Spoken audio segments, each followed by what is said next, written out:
Again, my name's Natasha Bellis. I am here representing the Deschutes River Conservancy as a board member. And you kind of get a two-for-one tonight. Kyle Gorman, my colleague here, is also on the Deschutes River Conservancy board. So if you have really tough questions, they're going to him. For those of you unfamiliar with Deschutes River Conservancy, we're a nonprofit formed in 1996 with the mission of restoring stream flow and improving water quality in the Deschutes Basin.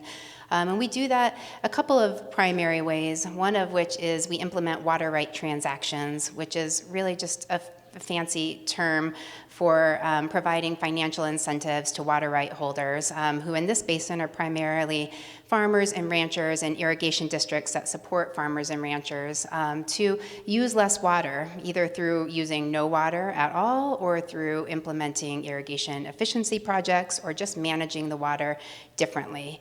And we can do that a couple of different ways, one of which is like a formal administrative process that goes through Kyle's department. That would be an in-stream lease or a transfer through the department. Or we can just have management agreements, which are really just contracts where maybe we work with a district to leave a certain amount of flow in a river at a certain amount of time, primarily for fish and aquatic habitat.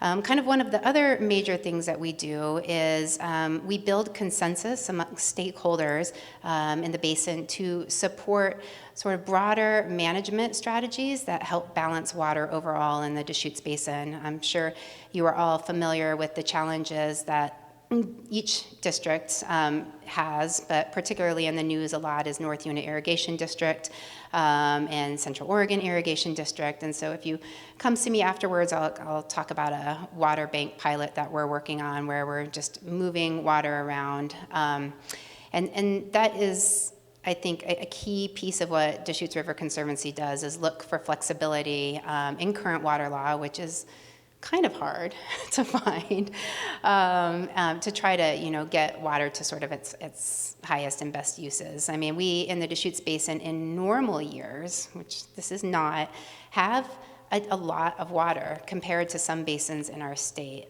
We really could manage it, I think, differently so that we could serve all interests best. But in the Crooked River Basin, the Deschutes River Conservancy has been working since its inception here, primarily with Ochco Irrigation District, who is a major partner of ours. We're doing an annual in-stream leasing program with Ochco Irrigation District for over 20 years, and this is really just working with Bruce and his staff to determine folks and patrons in his district that either aren't using water, and that could be for a variety of reasons. But under Oregon water law, you have to use your water once every 5 years or you lose it. And so leasing that in-stream is a way to protect that water right. It's considered a beneficial use under state law.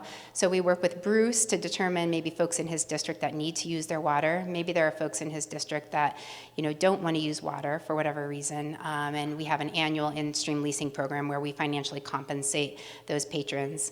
In a year like now, a drought year, we've also been working with Bruce and Ochco Irrigation District on a drought leasing pilot. Did we do that this year?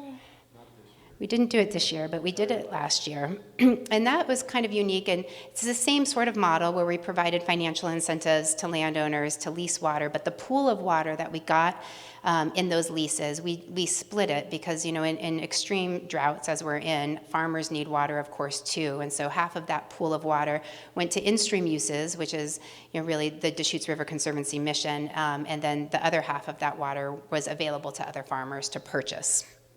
And I can imagine that we'll be trying that again in the future. Another project that we're working on and have been working on for the past 15 years, I want to say, is the Mackay Creek Water Rights Switch. Kyle sort of alluded to this. In 2014, the Crooked River Act allocated some water to this project. And this is trying to restore the natural hydrograph on sort of the middle reach of Mackay Creek from around River Mile 6 to River Mile 12, which is just below the Forest Service boundary. And we're working with landowners there that have water rights, also the district, of course, and Natural Resources Conservation Service to sort of provide another source of water for irrigators on Mackay Creek. And this would be via pump and a pipeline taking that water from Prineville Reservoir. And then in turn, these landowners would transfer their water rights in stream. Mackay Creek is a important steelhead tributary, which ties to the reintroduction efforts of Portland General Electric and the Confederated Tribes of the Warm Springs. And so we're really trying to restore habitat there for those reintroduced fish species as well as native red band trout. And so, gosh, we're getting really close to implementing that project. I mean, we have a lot of funding secured for it. I think most landowners are on board, but of course, we hit this crazy high inflation that we're in, and so of course, like project costs are just increasing along with that. But I feel like it's going to happen soon.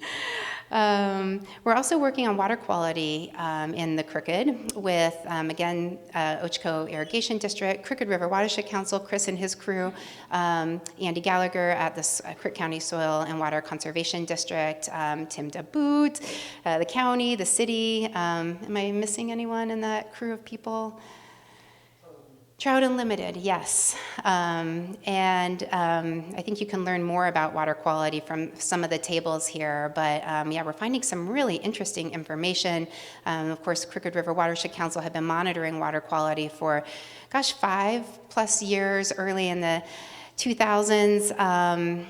Or maybe the teens, now we're sort of picking up that effort again and looking at nitrogen specifically. There was a study that came out not that long ago indicating that there was high nitrogen in the Crooked that was contributing to high nitrogen in Lake Billy Chinook and then being carried down into the lower Deschutes River. And we're finding some really interesting things, and I think there's more coming on that, but they're continuing to talk about doing, this is a really technical term here, an isotope study, which is going to sort of look at the sources of these nutrients.